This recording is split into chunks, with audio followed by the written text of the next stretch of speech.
2026 FIFA বিশ্বকাপ শুরু হতে আর মাত্র কয়েকটা দিন বাকি। আর তার ঠিক আগেই মাইনকের মেওয়া অ্যারেনায় ফিনল্যান্ডের মুখোমুখি হয়েছিল জার্মানি। প্রীতি ম্যাচ হলেও মাঠের লড়াইয়ে ফিনল্যান্ডকে এক চুলও ছাড় দেয়নি ইউলিয়ান নাগেলসম্যানের শিষ্যরা। পুরো ম্যাচে 60% বল পজিশন নিজেদের নিয়ন্ত্রণে রেখে ফিনল্যান্ডকে 4-0 গোলের বিশাল ব্যবধানে হারিয়েছে জার্মানি। ডেনিস উনদাভের জোড়া গোল থেকে শুরু করে ফ্লোরিয়ান রিটজ ও জামাল মুসিয়ালার জাদুকরী ফিনিশিং, মাঠ জুড়ে ছিল শুধুই ডাইমেনশেফটের দাপট। চলুন দেখে নেই এই গোলবন্যার ম্যাচের রোমাঞ্চকর সব হাইলাইটস। ম্যাচের শুরু থেকে ফিনল্যান্ডের ওপর একের পর এক আক্রমণ চালাতে থাকে জার্মানি, তবে ম্যাচের 34 মিনিটে মাথায় প্রথম গোলের দেখা পায় তারা।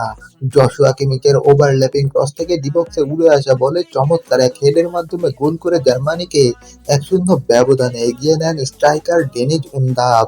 ফিনল্যান্ড রক্ষণাত্মক খেলে ম্যাচে ফেরার চেষ্টা করলেও প্রথমার্ধে আর কোনো গোল হয়নি। জার্মানি 1-0 ব্যবধানের লিড নিয়েই বিরতিতে যায়। দ্বিতীয় হাফ শুরু হতে ফিনল্যান্ড ডিফেন্সকে পুরোপুরি গুঁড়িয়ে দেয় জার্মানি। হাফ টাইম থেকে ফিরেই 48 মিনিটে আলেকজান্ডার পাভলোভিচের সাথে দ্রুত পাসিং লিঙ্ক আপ থেকে গোল করে ব্যবধান 2-0 করেন ফ্লোরিয়ান রিটজ। জার্মানির আক্রমণ এখানেই থামেনি। 57 মিনিটে তরুণ তুর্কি লেনার্ড কার্লের এক নিখুঁত থ্রু বল থেকে নিজের দ্বিতীয় গোলটি করে দলের লিড 3-0 করেন ডেনিস উনদাভ। এর ঠিক 6 মিনিট পর 63 মিনিটে ডিবক্সের প্রান্ত থেকে পাপায়ের এক দুর্দান্ত শটে ফিনল্যান্ডের জালে শেষ প্যানিক টুকে দেন বায়ার্ন তারকা জামাল মুসিয়ালা।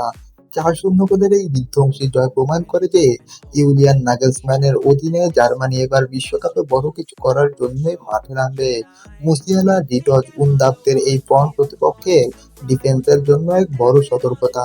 আপনার কি মনে হয়, এই বিধ্বংসী ফর্ম ধরে রেখে জার্মানি কি পারবে এবার তাদের পঞ্চম বিশ্বকাপ শিরোপা ঘরে তুলতে? কমেন্টে আপনার মতামত জানান।